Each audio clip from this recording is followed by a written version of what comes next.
Hello and welcome to the one and only NURBURGRING Nordschleife. We are here for the 24 Racing Series NURBURGRING TT on Ride 6, and it's day one of the action here in Germany. And we're here for the Classic TT. I'm your commentator, Riley Davis, also known as Raceboy95, and I'm joined by two-time MotoGP Sport Champion Jack Hammer, who will be joining us today. Unfortunately, won't make the Modern Superbike TT tomorrow, as you can just see there. Tune in tomorrow at 7:30 PM for the Modern TT. And let's hope the action across the 2 days will be incredible. Jack, going into this one, we were just testing fueling, and we're here for qualifying. And you were just telling me, how many laps do you think these guys will get in this session?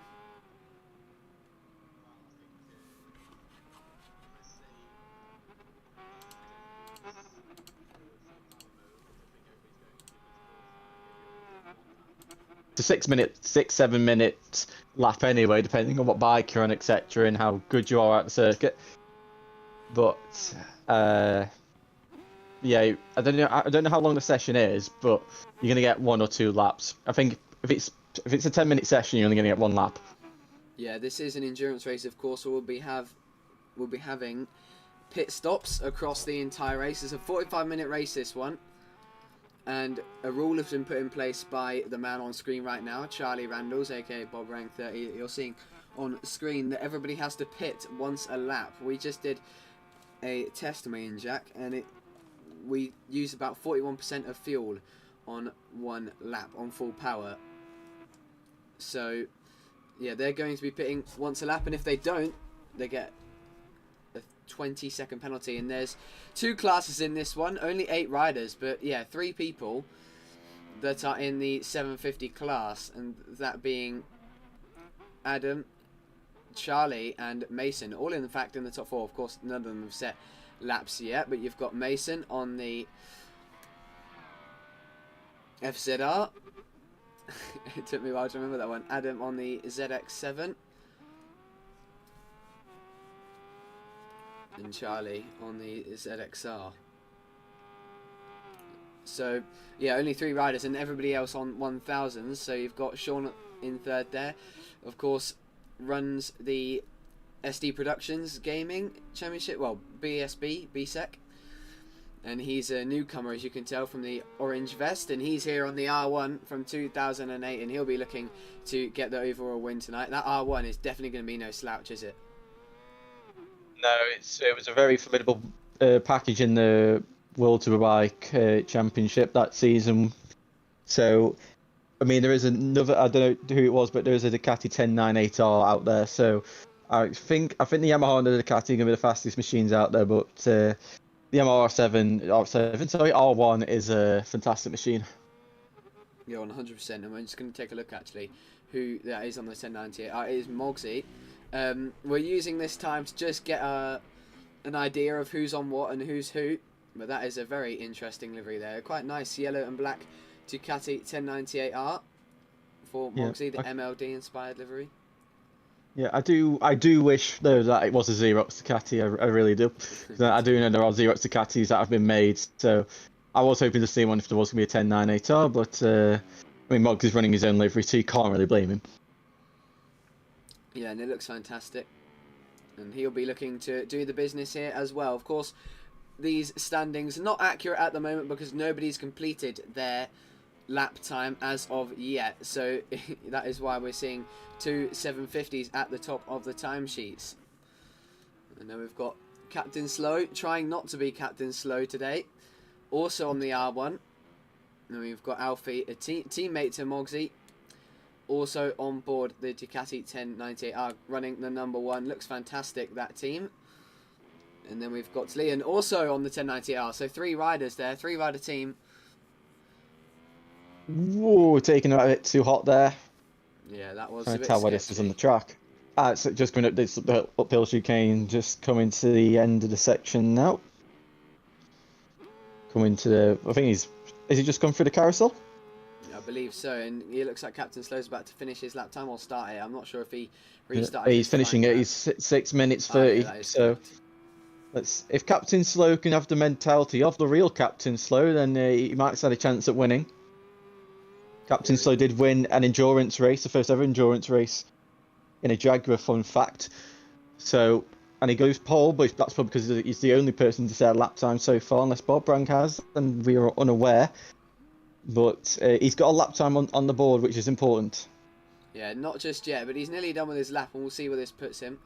Captain Slow, of course, as you said, did a 6 minute 43.3, and I think next one up to the line will be Adam. Oh no, it looks like Sean's just hit the line with a 6 minute 46.9, so a good ways off Captain Slow there, but just digging into the session, Sean, on the R1.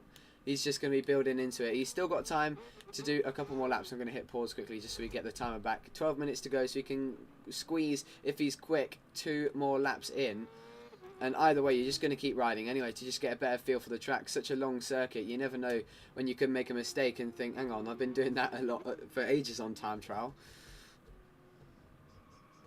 Yeah, it's a really difficult circuit. I mean, it's a difficult circuit to learn just because of the length, but once you understand, I mean, it's not well, it is a difficult circuit to learn because there's so many aspects, but ultimately, I think it's possible to get at least a decent gauge of the track. It's not the hardest of circuits to remember because it's very memorable in many aspects. But I will be very surprised if the 750s have any sort of advantage at the end of the track with the massive straight that's like probably nearly 2 miles long as the R7 there. Just go. I keep going R7 because of the 750s. The R1 there going flying over the hill. Yeah, but he is going to have to be careful in the race because I wouldn't be surprised if he launches at a bit of angle, he might end up on the floor when he lands. Oh, yeah, nearly happened there as well. I've seen a lot of clips of that. Mason's been struggling with it in practice. So, yeah, as we see, Adam saw over. Obviously, not as dramatic because he's not building up the same amount of speed as Sean. Now, I'm going to be careful as well for the weaving that happens at the end of the straights once you reach the 200-mile-an-hour mark. Yeah, we saw that when we did our practice lap as Tlian comes to line with a 7 minute 02, so much time for him to improve. There's a big wheelie there coming out of turn 2. Looks like he's going the proper way around and not using any electronics as he's got Charlie hot on his heels, who's just done a 7 minute 09 on the ZXR. Yes, I wanted to see on Mogsy soon because from my experience of watching Mogsy's the king of either never setting a lap or setting a lap right at the end of the session. Oh, you just caught the grass there. Oh no, sorry, that's Alfie. We're now watching Mogsy. Both of them all running yellow. Of course, teammates. Let's go on board with him as he just nearly claimed that title, as you were just saying, of not setting the lap. Almost going down there on the rear. I don't know if he's gone down. That's the one issue, is that we don't know. We can't really gauge whether this person's gone down. We can judge by their sector times once we see more laps coming through. And we can understand what the average pace is looking like through most people. But Mason seeming to struggle so far, of course, on that, you know, in that 750 class, but not having the time as Charlie and Adam is. Oh, he's not set a lap, that's why. Yeah, the 750s are going to struggle because they've got to make their time up in the corners, but they haven't got better brakes, they haven't got better suspension, they haven't got better engine power. The only thing they've got is less power, so they've got to use the corner speed, but they haven't actually got as good handling as the other bikes. So it is going to be a task, but their bikes will be lighter, so they can be a bit more agile. So the 750s have got to try and use every ounce of their strength around here, which can be possible, but I think it's going to be more down to rider talent than anything. Yeah, just over 8.5 minutes to go as we watch the self-proclaimed road racing G make his way through turn 7. And this should be his last go at it. Because he can go down now and restart his lap. But if he gets this lap done, he's not going to get another chance. He'll have roughly 7 minutes left on the clock. Oh, so he might be okay, actually, now I think about it. He might just be able to squeeze one more in. But this has to be a fast lap from the Cumbrian, the number 36. Let's go on board with him and get an idea. There's Alfie, actually. Let's not do that, because Alfie has just made his way up into second, and he's going to get another shot. He's done a 06:45.9, but still, no one seeming to get near Captain Slow at the moment. There's Alfie's 2.7 adrift, 2.8 adrift, sorry. of that R1, the number 77 in P1 at the moment, looking to take pole position going into the endurance race. But just remember that it is definitely not race run if somebody's qualifying is bad, as we're seeing Mason, of course, at the bottom of the timesheets. But look at this from Captain Slow. He's 3 seconds up, and he's soaring. He's got the flow. He did the first lap. It was a very good banker, and now he's just able to ride a bit more freely because he's got that lap under his belt. And if he times it well, he might be able to just sneak one more in, depending on how much time is left when he crosses the line. But for me, obviously, it's an endurance race, so it's going to be all about, just clocking those laps, even though it's not going to be the longest endurance race in the world. But Nürburgring, it's full of corners that we're seeing here with very strange profiles, and it's very thin, not very forgiving because of the barriers. So if you can just stay on the thing, I think you can get podium. So Captain Slow in the race, he could be maybe the fastest currently, but if he goes and crashes a lot, he probably won't finish on the podium. So it's all going to be, obviously it's important. If qualifying pole, you can get away and just get into your own rhythm, but it's going to be important to make sure you know how to ride within the limit. As Captain Slow's going about 300 kilometers an hour, so that's just under 200 miles an hour. Yeah, he's doing really well here. Absolutely pinned there. He's going to get a bit close to the grass. Careful there. He's got it stopped absolutely brilliantly. Yeah, a little bit wide, but he's pulled it back well, and I don't think that's going to lose him. The margin he had, but that right, he smacks his head on the wall and is somehow still on the bike, but he's going to smash in a 6-minute 40.4. Nonetheless, a fantastic lap for Captain Slow to most likely solidify pole position, as he's now 5 seconds ahead of Alfie Cox in second place. Well, let's see what Alfie's looking like through these next few sector times. Coming through turn 15 at the moment. Let's go on board with him. This is the best way to do it. We know as we'll be able to better tell where he is on track by going on board. The sector point's coming up very quickly from my memory. It's round about here. Well, it's a very long track, so unless they've moved it since Ride 2. This is where you're really just building up the speed now, and you got to try and get the aim. You got to aim it perfectly. I think the checkpoint might be here, unless I'm thinking of. Yeah, that might be where it is on cars actually. Oh no, yeah, here it is. Let's see. Ooh, he's 1.4 down. Is that on his own time, or is that on Captain Slow's time? I believe that's on his time. At least that's what it was in I-5.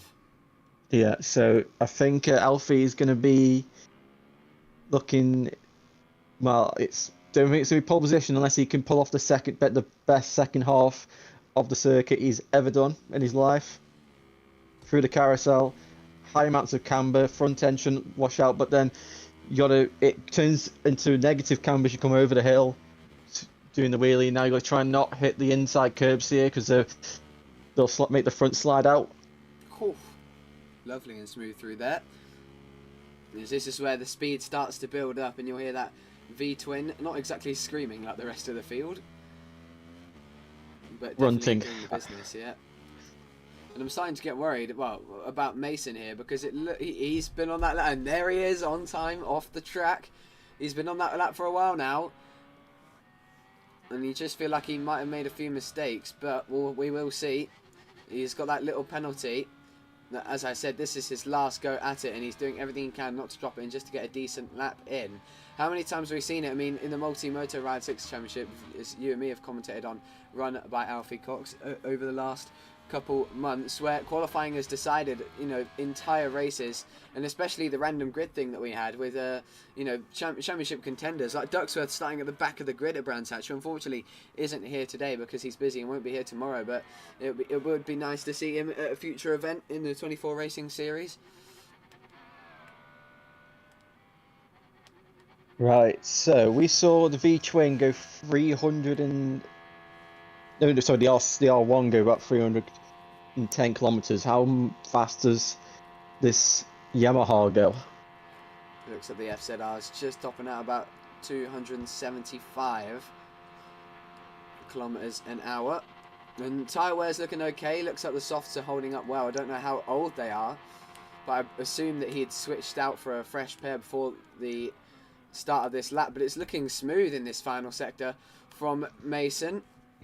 As he was a little bit wide there, a little bit of rear movement, but he's all rear good. sliding. Yeah. Coming out of the last corner, first gear, get it pinned. And let's see where he goes. He goes to 6th. That's a bit unfortunate for him.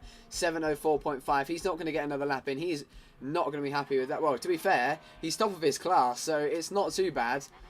But I think he would have definitely wanted to see if he can jump into that top 5, as I said, and challenge those 1000s. But they are just way too fast.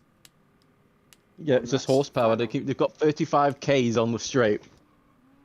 Yeah, it's not, and with a track that's got that's probably got 2 kilometer long straight, you're not going to catch that up.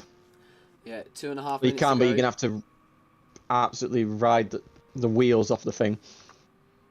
Yeah, it doesn't look like Captain Slow's gonna have enough time to finish this lap. But Sean, as he's getting plenty of support in the comments, good to see. Malted supporting Sean out there on the R1. He's moved into 2nd on a 6:43.6 to put himself 2nd on the grid and make it a R112. And Alfie with that 45, still 5 seconds off, but just having some fun now before the start of the race. A nice long wheelie all the way down. He's doing very well to keep that up, obviously. Oh, stay on it, Alfie, stay on it. Nearly went Just down about there. stayed on. Yeah, let's see Mogsy here. He's actually... Oh, I was just about to say he was lapping quite fast. So that was a brutal crash for him as he gets an invalid lap. He did a 49 there, and I think he was on course to improve, but I don't think anyone is going to be able to improve at this point now. Everyone in the pits, really. I think most people in the pits because they're not going to be able to finish a lap at this point. So, yeah. I mean, I'd still go out there just to get, just try and improve the feel, or just try and get more of a feeling for the track and flow and whatnot, because you're not going to get much more track time, so you might as well just at least try and get the first sector dialed in for the opening lap. Yeah, so Captain Slow just doing his parade lap now, as pretty much everyone's back in the pits. Yeah, everyone is, bar Alfie. So Alfie just having some fun celebrating a front row. They need to go back to pits, so then the session will end and we don't have to wait for ages. And yeah, they're on course perfectly. On cue, Alfie. I know sometimes he does listen to the streams, but I suppose it'll be a bit like a podcast when it comes to an endurance race, so nice and calm. But it's never calm at the Nürburgring. It's all action all the time, and that's why it's a TT here. And we're considering it a road race because you can never take a break here. You can't take a break probably down the long straight, but apart from that, it's... But at that point, we're probably going to last, 10, 15 seconds before you then thrust back into the fast left-hander at near 200 mile an hour. Yeah, it's as Captain Slow, pole position, 3 seconds in front of everybody. It's a brutal way to wake up that final sector. Yep. Captain Slow, he's looking good. See if he can produce the same stuff in the race. He's not missing an apex, a bike. I mean, he did a bit of a stop rack into the corner before the carousel, and I do see he's making a mistake. He then goes onto the grass, but most corners he's looking dead smooth. Nothing looked out of line. It just looks like he's riding within the limit of the bike. So, and interestingly, he's ringing a hard rear. Yeah, might just be testing to see its longevity. He knows he has this margin, so he might have just gone out there and tested some race tyres. Alright then, it is Captain Slow on pole position with a 6:40.7 in the 1000 class. A dominant performance from him to be 3.1 ahead of Sean, who slotted his R1 onto the front row last minute as well. Good job from him. Alfie lines up in 3rd behind the 2 Yamahas on the 1098R with a 6:45.9. And Mason lines up on pole position for the 750 class in the FZR 750 OWO1. 24 seconds off the top 1000 time. But here we go then. This is where it gets interesting. Things are going to get brutal off the line here because I don't think they're running to their bikes. We will see. That'll be very cool to see. I do hope that's the case because that'll make the start very interesting. But it might be a grid start for this one. And of course, if you don't know, they have to pit every single lap. And that is the regulation. If they don't do that, it's a 20-second penalty. Let's see then. And we're going to go for some prediction times. Let's see. Well, firstly, talk about the 1000 class. Can you put much past Captain Slow for this one, or is it just a bit of a qualifying thing where someone's not got the lap they needed in?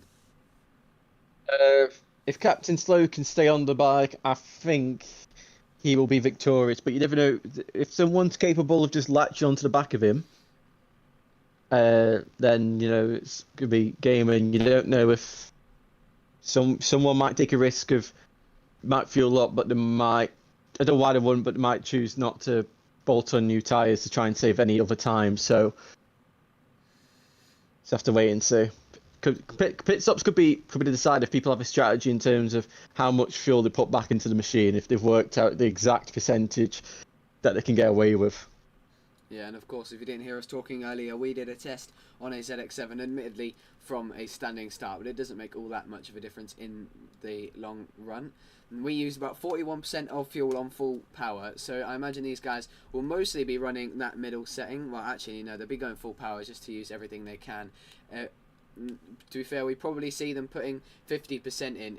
Well, at least for the people on the 750s. Can't speak for the thousands, but it shouldn't be too different. Here we go then. They are starting on the grid. And Captain Slow on pole. We get away for the Nürburgring TT.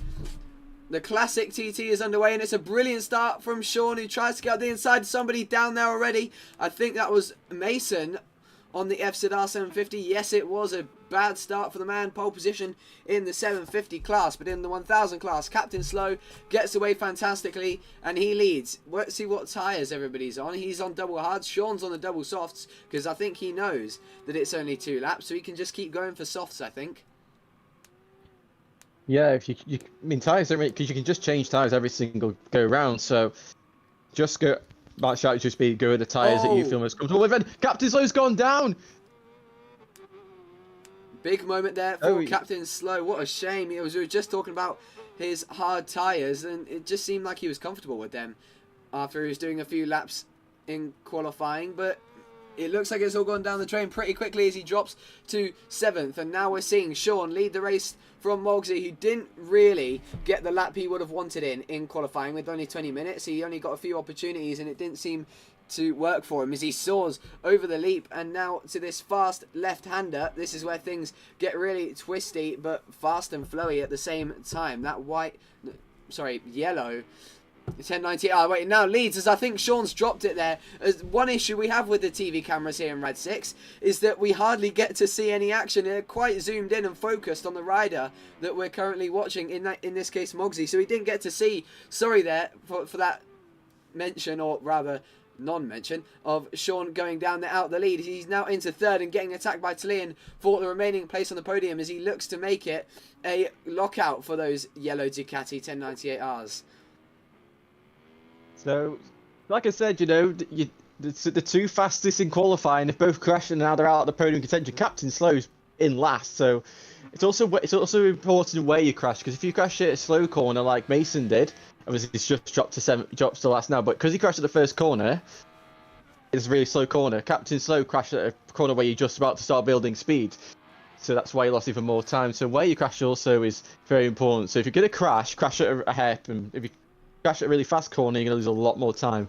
It's a bit ironic. You think Captain Slow would know to crash on a slow corner, but I'm sure he knows what he's doing. He got pole position. It was a fantastic lap, and now he's getting back on the money. He's passed Mason, and now he's got the other 2 750s in his sights. He needs to be careful here to get through on these 2, as one of the yellow Ducatis has gone down in the background as he sits up Adam. A brilliant move to now chase down Charlie and Talian, who's in 4th, who's Sean must have got through, or Talian made a mistake. But yeah, Mogsy and Alfie copying Captain Slow as they're both on the hards, and the 2 teammates about to go to war here, as feeling something a little bit irrelevant at this stage of the race, but we'll start to get a bit more interesting once we see stops become more frequent as Mogsy goes down on the grass. Oh, that's gone completely wrong for him, and now Alfie leads this race. Lots of crashes early on as people get the feel for things in the race conditions. Sean moves back into 2nd on the 08R1, and you can just see Sean's crashed twice in this race, but is still in 2nd, and Captain Slow's crashed once, and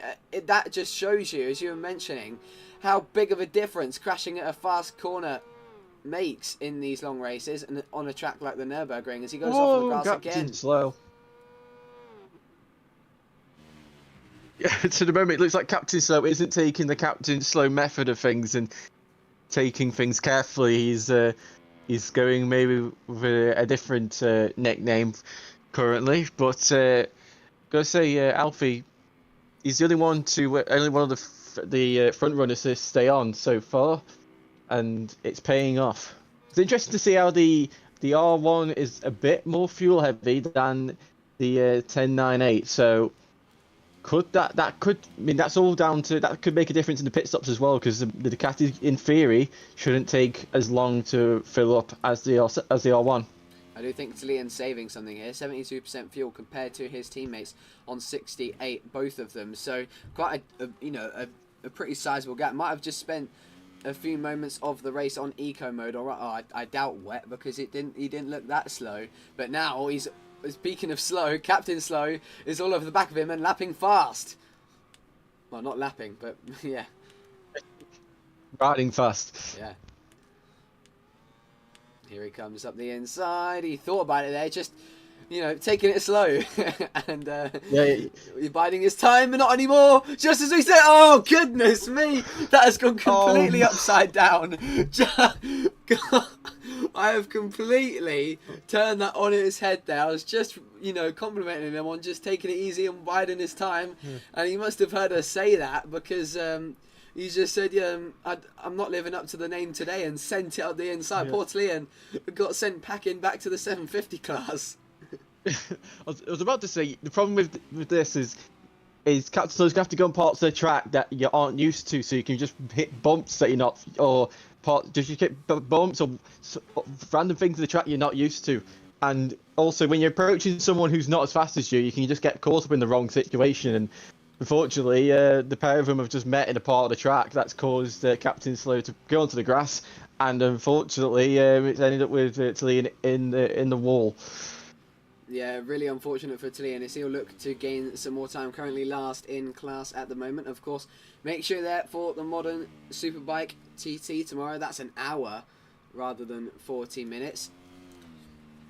That'll be plenty of action, as everyone will be on equal machinery relatively, and we'll have an update for you on whether that becomes a penalty or not, and the eventual result, if the penalty affects the result, that is, in tomorrow's broadcast. But of course, Alfie still doing a fantastic job to stay on it, and in fact we were saying this when we were commentating on Multimoto Ride 6, is that Alfie, he does a really good job to just stay on it and stay in the fight and sort of collect the pieces of everyone else as they squabble at the beginning and smack each other up.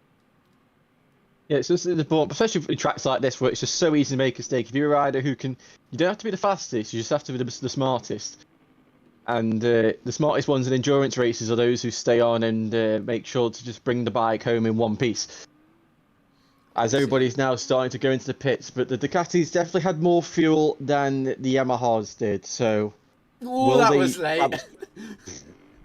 Yeah, it's also, you got people probably not realising where the pit entry is. Yeah, haven't practiced their pit entry skills just yet. Mason, he's quite a ways off there in 8th, and it looks like Alfie's already made his way out of the box. 81% of fuel, 94% of fuel, so Mogsy spent more time filling up. So we can... Well, so Alfie's going for it's 80% to the max. Captain Slow's gone for 70 to the max.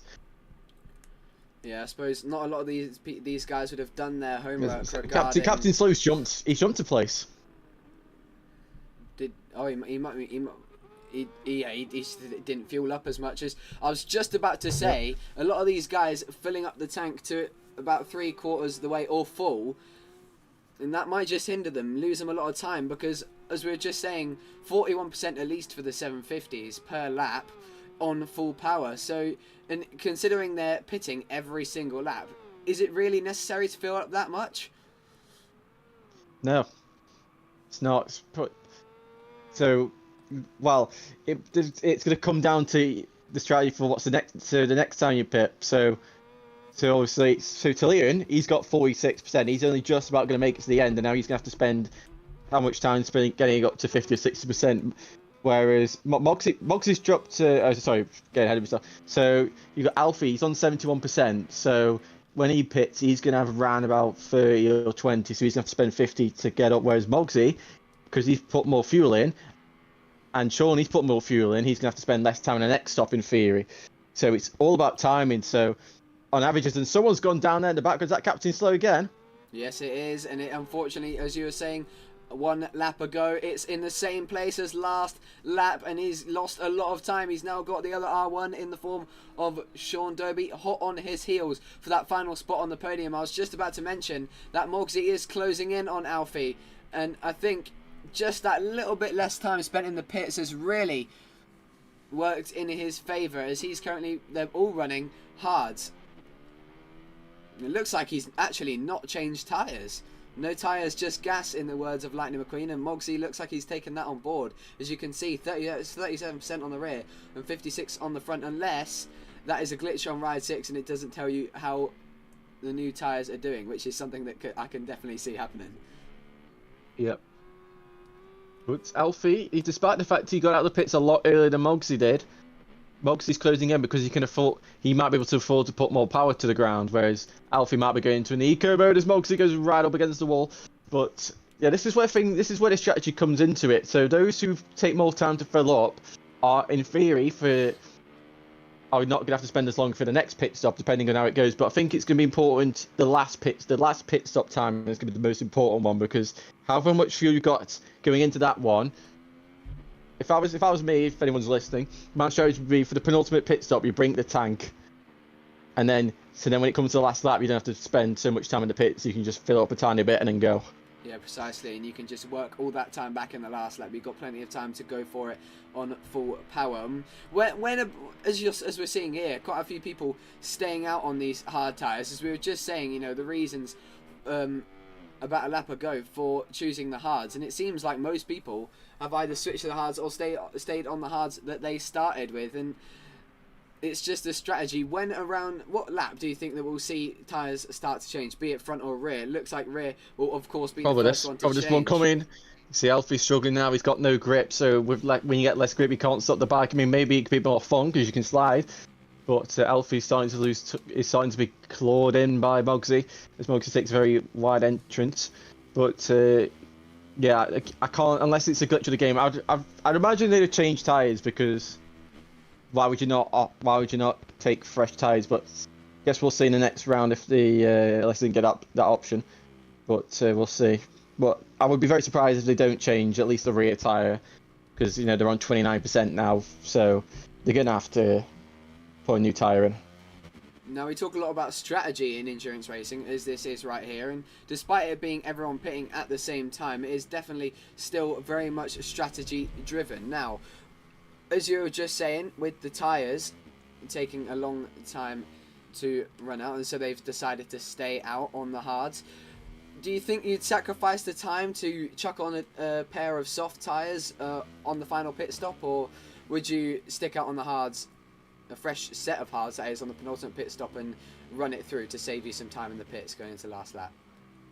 It depends how confident you feel on used tyres. If you can ride used tyres well, don't bother changing them, save as much time as possible. If you feel like you need that extra grip, then change them. Changing a tyre is not going to take an extra about 15 seconds probably, so it depends on what the gap is. I'd probably say stick with whatever tyres you got on, but if the tyres are absolutely dead, obviously change them.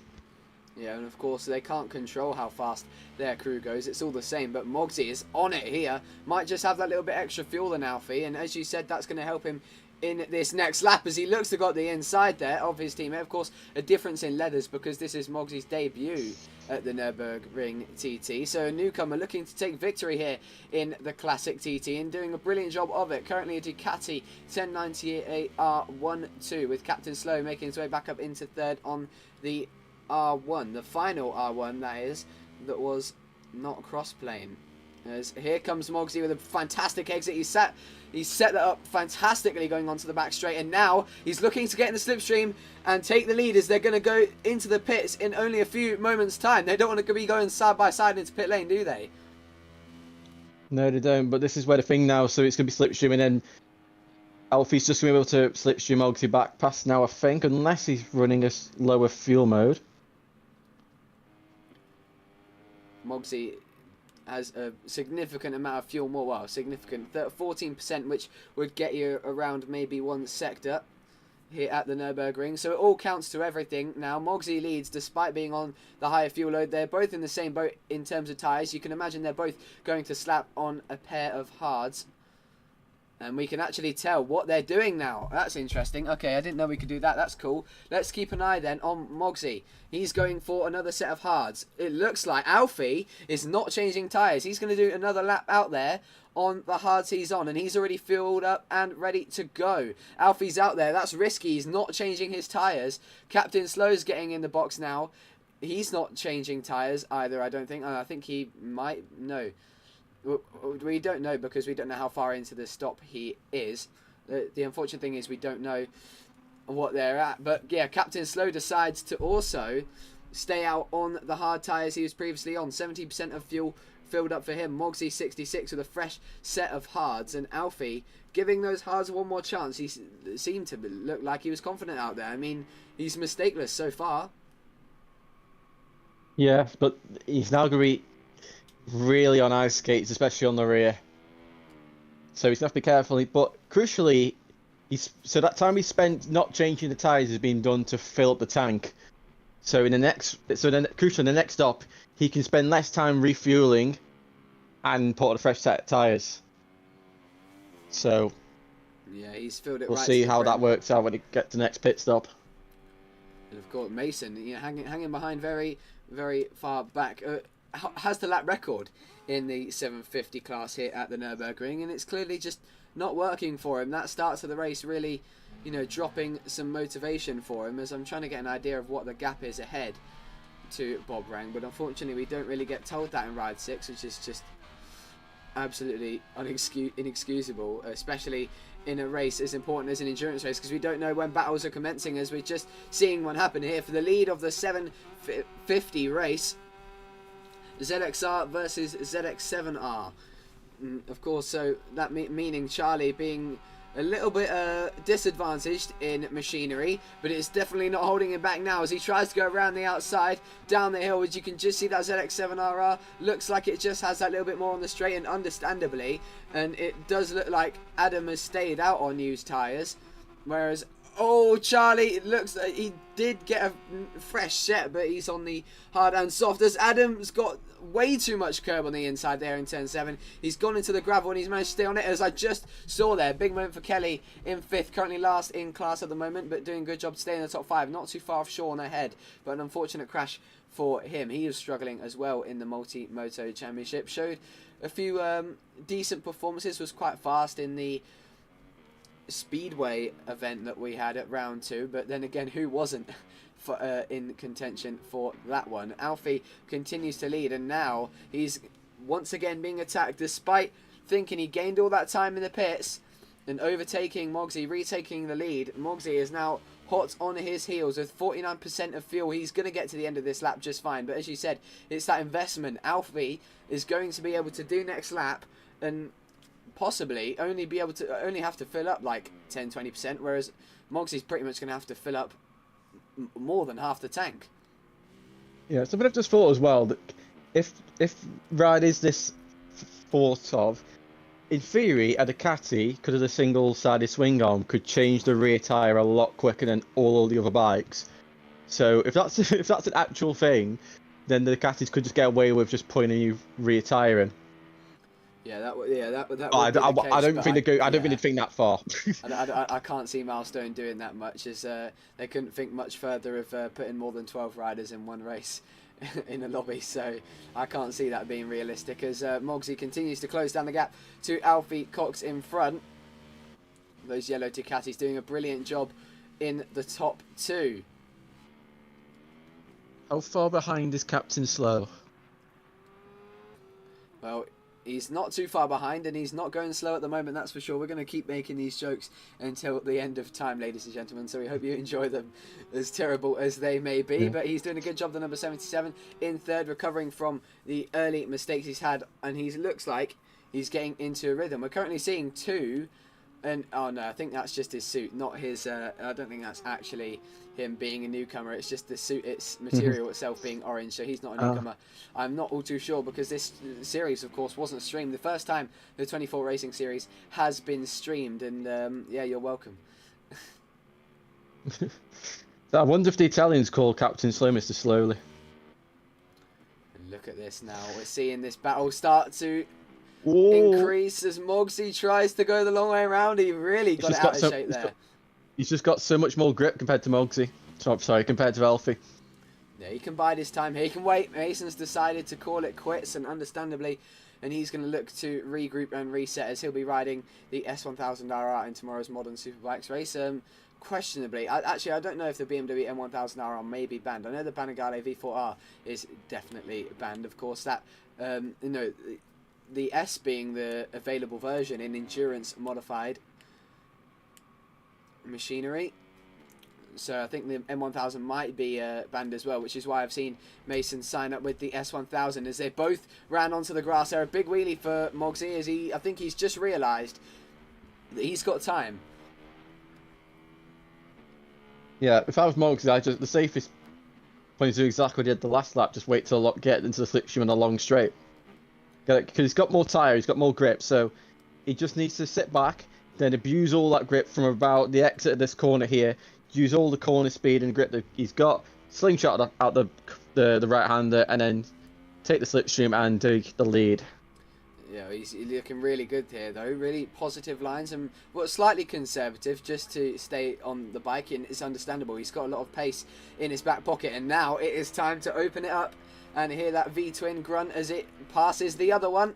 The yellow Ducati side by side again on lap 2 with 19 minutes to go in this endurance race. Alfie's going to try and fight back. He's going to want to be leading into pit lane. Both of them, you can expect similar times spent in pit lane as Mogsy will be fueling up the bike and Alfie also spending time getting tyres redone. But Alfie, he's literally, to be fair, he doesn't even need to fuel up at this point. But I think he would. Maybe yeah, I think he will. I think he'll do a just couple to be of... safe. Yeah. Oh no! My game's crashed. Oh dear. What a shame. What a shame, as we were watching an incredible race, as you can now see Steam.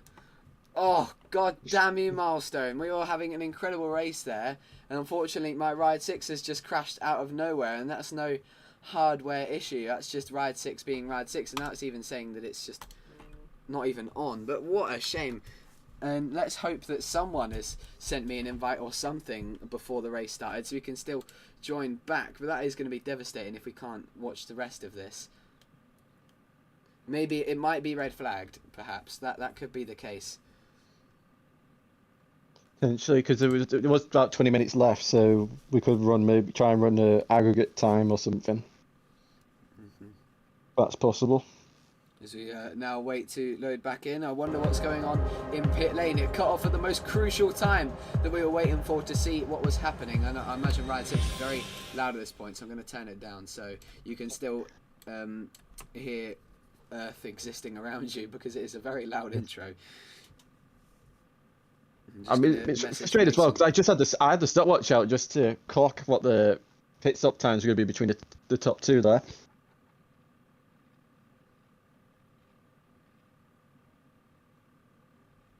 It can't even be a radio commentary, because obviously I've no idea what's happening. It's just we can't see it, and that is unfortunate. We don't have timings or anything. We don't know what on earth we can do. So you're just gonna have to bear with us as we try and figure out a way to remotely get this race red flagged.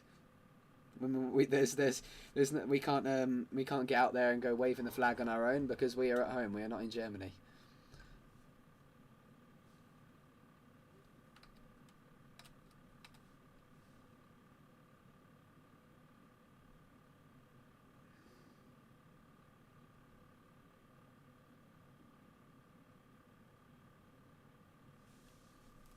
Okay then, but while we do that, we'll get a look here at the leading bike at the time. I don't know what it's at this point of time. Well, it'll be a Ducati. It could be one of the Ducatis. Oh yeah, that was well, yeah, it was the Ducati in the 1000 class, but this is the 750 class leader bike. I do not have the 1098R, but yeah, the ZX7RR. I believe it was Adam leading the race. Oh no, he crashed, so I think Charlie was still leading.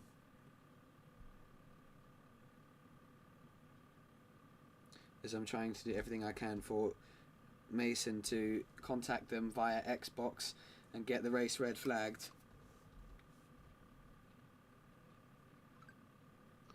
because we really don't want to miss out on the last 20 minutes. No, we don't.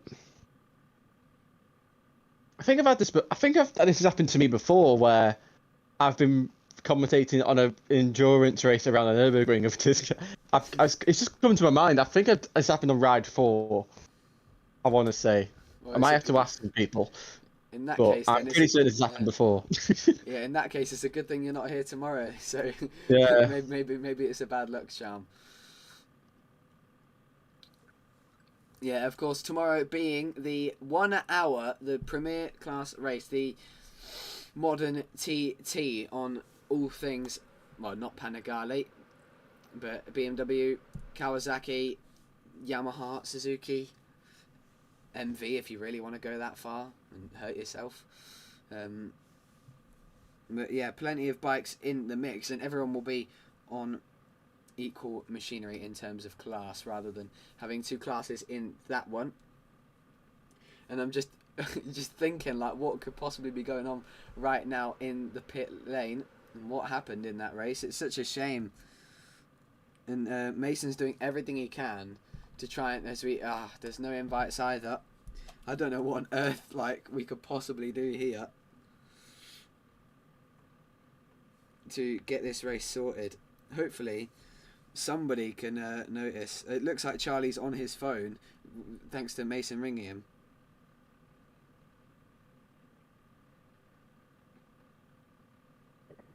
I think they probably would have noticed. Well, they would have noticed someone left, but they probably won't take notice of who it actually was, depending on who they are. So it looks like Charlie's on his phone, but he might have just left it on his desk. I sure hope Mason is spamming that call button right now, and Charlie is answering. He's currently in the lead of the.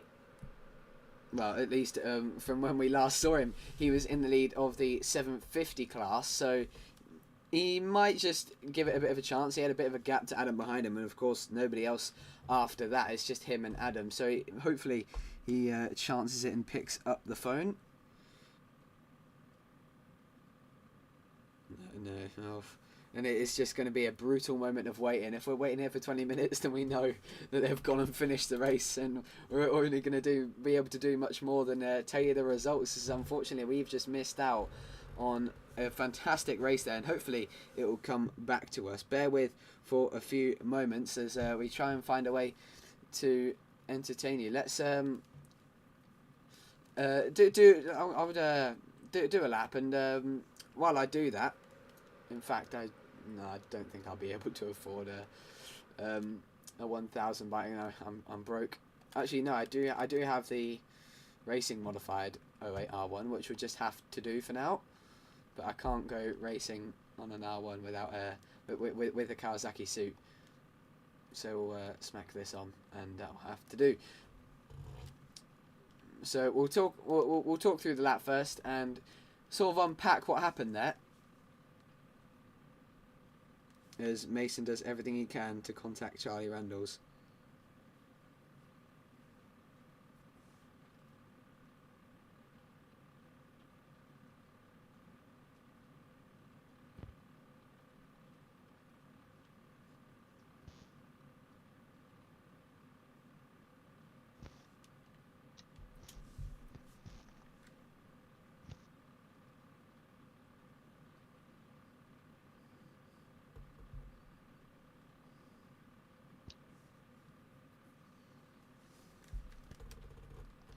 Alright then, Jack, so as I try and gingerly make my way around... You'll need to stream there. Oh, hang on. Oh, of course. Oh, goodness me. And that's how... yeah, of course, the game crashed, you wouldn't have known. Okay. There we go, the screen share is up and I'll restart the flying lap. Right. I mean, I have zero idea with corner names. However, I do know my way around, thankfully. So, yours apparently just ends. We go across the start-finish line, wheeling a lot because there's no anti-wheelie, into turn 1, downhill, first gear. Set this big slide as you now go through turn 2, down the hill towards turn 3. You want to be all the way to the white line on the left, cut back and kiss the apex fast amounts of corner speed, and then you flick over all the bumps into turn 4 and then into turn 5. Now this is a big sequence of chicanes, left, and then right, and then you get a slight bit of a right there, and then back left, and then right. This is sort of similar to Kota, but a lot more complex and up and down, and it leads to a much faster section. Into the final part of the chicane, pretty flat, and then you go into this bold, really positive camber, which goes into negative camber when you get onto the other side of the circuit, and then you got more negative cambers. You go down the hill, and then you go uphill, and you got to be really careful not to overload the bike, not go into too fast, because it's a blind entry like Coppice at Donington Park. The bike's even wheeling through there. 3rd gear, 4th gear, you're going to go to 5th gear as you go through these fast series of lefts, and you're about to go airborne over this jump here. We saw a few people doing that. Will the bike land okay? Woo. Just about. Hold your breath for the fast left-hander. Oh, this is turn 6 apparently. I don't know how this is turn 6, but then into turn 7, just missing the gravel there on the outside. In reality, you want to try and get a bit closer. Big wheelie there on the exit. The anti-wheelie system not being used. Maybe a bit of rear brake if that would help, or something like that, because they just limit the amount of wheelie here. Really fast, 5th or 6th gear. Now you go back uphill to start another section of chicanes. They just love the chicanes here at the Nordschleife. Through the right-hander, and then another left, and then into another left, and then you flick back right, and that's the end of the second sequence of chicanes. Now heading towards another faster left-hander. Virtually straight line here, a little bit of a left kink, hard braking, try and avoid all these curbs. If you hit the curbs, you're on the floor, and into another left-hander, which will soon turn to a downhill right-hander, which is a bit like, reminds me of the Northwest, just when you go under the bridge. The way it drops. Now going downhill braking into turn 12. Get positive camber, so the front end, but the front end can just wash out if the front's too overloaded. Another positive camber and another series of chicanes. Technically. Just a big sequence of consecutive right-hand corners trying to outdo Kota there and Istanbul. Now into fast right-hander, which turned into a hairpin left-hander, hugging the left-hand side, and then all these bumps here as you flick back right. The bike's just going to jolt up and down, up and down, up and down as you go into another section, but this time you go to another right-hander, but then the left-hander is a lot more further and not as tight, so you can take a bit more fast. We saw Mogsy here nearly go up to the wall. Positive cambers, it now switches to negative camber, then back to positive camber for the right-hander. Up the hill, all over the bumps again. You're trying to limit the wheelie as we go to the fast left kink.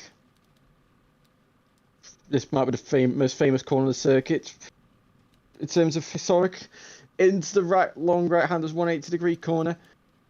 More positive camber, and now this is where you've got to really build this. You've got to try and be a bit brave for this section. Try and stay on the throttle, because otherwise you're nearly going to the wall, onto the grass there. You're going to have a big wheelie over this crest here, and then you're going to try and miss this curb here, but go right into it. Full flat out. Going up the hill again into 6th gear.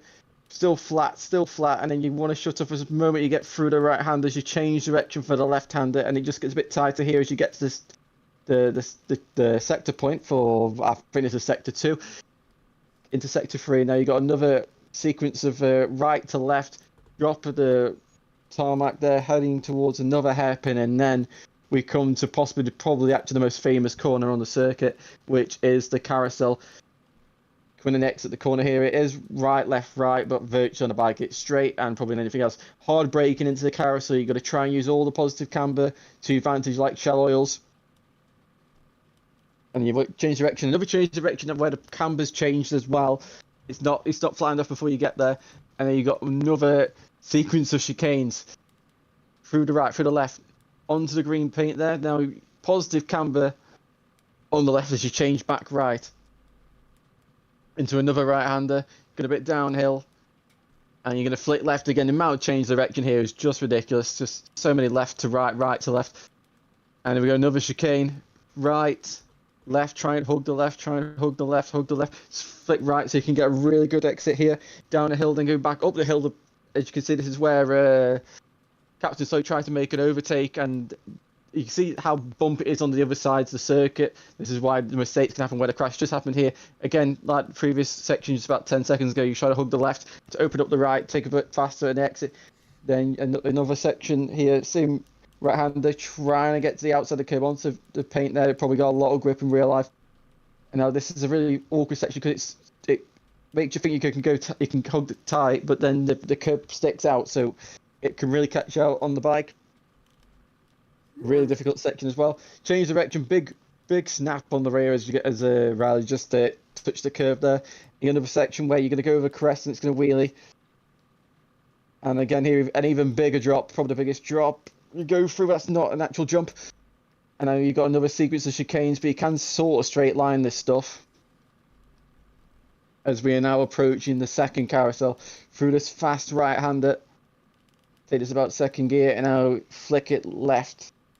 And now here we go for the next carousel. Not as banked, nowhere near as tight. You're just gonna use the camber. It's like any other corner that's cambered. Use the camber to your advantage so you can take a bit more corner speed over the crest slightly. And now go up the hill, and all the section is about this corner's about. Take it fast in, hold it wide. Rally's a bit of a safer line, and probably just due to lack of understanding for the bike. But get it planted out of the corner, massive wheelie, anti-wheelie, going to get to a nice stand-up wheelie anyway. Under the Audi Sport Bridge, now down the back straight, really long straight. Let's see, 190. Can we get 200 as it goes downhill? But then you're going to go back uphill, so we might not reach 200 until we go back downhill. 196, 196, 196. But you're going to have to turn left now, and the front might start shaking or something like that. Rev round the rev limiter, and back to fifth gear. Now this is where you're going to start braking. Another chicane, would you believe it? Out of all the things, who'd have thought another chicane to end the lap? Through the left, through the right, quickly back left. And into the final corner, the right-hander. Don't hit the wall like we saw Captain Slow do on his pole lap. Right the final corner, managed the wheelie in first gear, second gear, and that's a lap of the Nordlife. Thank you very much for that one, Jack. And I was very stressed in that one because I was just trying to stay on it. As you saw, some of the lines weren't exactly optimal there. But we have in the call now Mason Roth on behalf of, well, Race Direction in a way, just giving us some news on the upcoming events for the rest of the evening, just to let us know what is happening with the rest of the endurance and whether it's going through. Mason, the floor is yours. Anyways, so basically I've spoken to Charlie, who's running the event, even though he's racing. We don't have enough time. We've got too little time left. By time I'd rage quit. By time I'd rage quit, and by time I'd managed to get Charlie to pick up the phone. The race only had about 10 minutes left, and he didn't know where the front lads were and whether they were battling or not. So we're going to finish off the race and call it a result. All right then, well, thank you very much for that one, Mason. An unfortunate way to end what was such an eventful Classic TC, considering we were only just about halfway through it. But yeah, of course, that result getting called, and that means, if I'm correct, we didn't catch what happened out of the pits there, but I can imagine it's up until what we saw and when they came into the pit. So it would have been Mogsy in the lead ahead of Alfie and Captain Slow in P3. Can you confirm that, Mason? Well, I don't know whether you had gone before or I'd gone, but I did have Captain Slow behind me for a little bit on the first lap after he made a few mistakes, and he had some serious pace. I did think he's on the quicker bike. I'll let him pass so I can crack away, catching up to Adam and Charlie, who were in my class on the 750s. But I do believe he'd caught up to the leaders by this point before I'd retired. And I do think he was in heavy contention for the win. But I know I've raced with Mogsy, I've raced with Alfie. They're both not quitters. They will both fight for that win. So it could be a three-way battle all the way to the end. We just gotta hope it goes smoothly, because overtaking at an arch like it's not easy. It's very, very uneven. The track, it's not as smooth as your typical circuit. It's not smooth. It's probably more uneven than your average road race, like the Ulster with all the bumps and stuff. But yeah, Captain Slow did look like he had caught up to the front runners, and I think it might be his race to win here. Yeah, we dropped out at about the 17-minute mark, a good maybe 5 minutes after you disconnected, and when we last saw it, when the game crashed, we saw Mogsy leading into the pit lane with Alfie behind him, and Captain Slow in third place. So I don't know if they're going to call it at that, because obviously that was when we went and that was when they came across the line. So it was from then that point on that we were requesting the red flag. So it's a little bit of a controversial decision here, but I think we're just going to have to wait and see what the result ends up being, as we're actually getting no traffic in messages in the 24 Racing Series Discord server. So unfortunately, you're just going to have to find a way to get to sleep tonight, worrying about who's won this race, and we'll update you tomorrow when we come back live for the broadcast for the Modern Superbikes TT, an hour. And of course, Mason, I suppose we might as well just give you a quick interview there. I mean, a really difficult a really difficult race in the 750 class. You had the lap record going in on the OWO1, but it really didn't materialise for you there. I mean, qualifying didn't really come to fruition, just a few difficult things, couldn't quite get the lap down, had limited time of course, and then it just sort of, it went down at turn 1 and didn't get back, and I'd imagine you'll be just looking forward to tomorrow and forgetting about this one. Yeah, well, I'll admit, turn 1, I got an absolute launch off the line. I'm used to when you race modern bikes, the Ducatis get a launch, they fly away from you. And I wasn't expecting Ducatis to be the weakest off the line, and I launched through the middle of them and got myself up to 3rd overall. And I just overjudged it, and I swept to the right and collided with another rider. And I will admit that first crash was my own fault. That was my fault. And after that, I was just chatting away, catching up to Adam and Charlie, and I thought, I can have a battle here. I can have a battle here. And I thought, I'm catching this 7RR really quickly. The old SZR had some pace on it. And I just kept making silly mistakes, and ride 6 being ride 6, when you even breathe on a curb or look at a curb funny, then you get flung off the bike, and it just wasn't going very well. But I thought, I'm just going to call it there, and obviously I retired from the session. But yeah, tomorrow's another day, but there's going to be a lot of Ducatis. The V4S is on track, which is going to be very difficult to catch up with on the back straight, and I do believe they struggle a bit cornering. I've never really rolled the endurance one, but from riding the fully upgraded stock version, they do struggle in the corners a little bit compared to other bikes. I'm on the BMW M1000. Hopefully, if I can tweak up the setup a little bit, just to get that edge on the back straight, I won't be as quick as them, but I'm hoping to just stick with them. Yeah, of course. You're riding the S1000, so we're going to see just how many people are running that V4. And we'll get that news to you tomorrow. I think it's 4. Yeah, 4 people out of what might be 8 or 9 riders competing. So yeah, of course, good luck to you tomorrow. It might just not be as effective on the S1000 as you were on the FZR, but of course there was only 3 people in that class, so it was a little bit hard to tell anyway. But nonetheless, pole position in class and not too far off the big boys in that one. And of course you'll be in the mix tomorrow. As we know, the self-proclaimed Road Racing G won't back down from an opportunity to race on the, well, I say in commas, roads in any form of racing. So, all right then, that is it, unfortunately, for tonight. It is a result called, and well, a result that hasn't been officially released yet, so we'll get that to you tomorrow morning, evening. Unfortunately, Jack won't be joining us for that one, so Jack, you'll just have to tune in to find out who won that one. But nonetheless, a fantastic and action-packed start to the proceedings on day 1 for the classic TT, the Nürburgring TT, run by 24 Racing Series. And as formerly mentioned, we believe it was Mogsy who won that, but we don't want to go handing out trophies just yet, as we don't know who won. So yeah, join us once again tomorrow at 7:30, where we'll bring you the Modern Superbike TT, where we believe a lot of Ducatis will be running at the front, as we saw today with the 1098Rs. But yeah, you're just going to have to make sure you find a way to get to sleep tonight, and don't worry too much about who won this one, because we'll get it to you eventually. Thank you very much for joining me today, Jack, and thank you for that update, Mason, and good luck to you tomorrow. Yeah, thank you very much. Alright, and thank you everybody for joining us. Hold on. Oh, hang on. There's messages coming into 24 Racing Series. The race looks to be over. We could get a result here from Charlie. He did tell me he was going to get a screenshot of the results. Everyone is typing. The front runners are typing. Alfie's typing. Everyone's typing in 24 Racing Series. So the race is finished. All right then, lucky We for could you get a result guys, for here. you viewers, we might just be able to hang on for a little while longer to find out who won this one. It's like waiting to see who won I'm a Celebrity. Everyone's standing there with their fingers crossed, praying to hear the result. It is not you, Mason. Sorry to jump in there though. I just thought, oh, hold on, they might sleep a bit easy tonight if we let them know. It just popped up on my phone there, and I thought I better rather ask. Mogsy saying that he led the whole race and crashed in the final 20 seconds and went into Mong mode. In his words.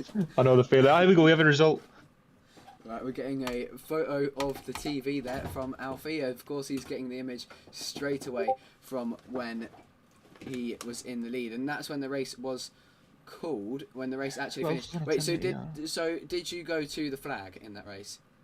Like to the end? Do you know if they went Yeah, to the flag? to the flag. Yeah, that is to the flag. All right then. So it is official. Alfie Cox takes victory on the MLD, or was it Beer Monster? That yellow Ducati 1098R in the first race of the meeting. Of course, tomorrow it will be 15 minutes longer, and well, in the case of the riders, we missed the final 15 minutes, but.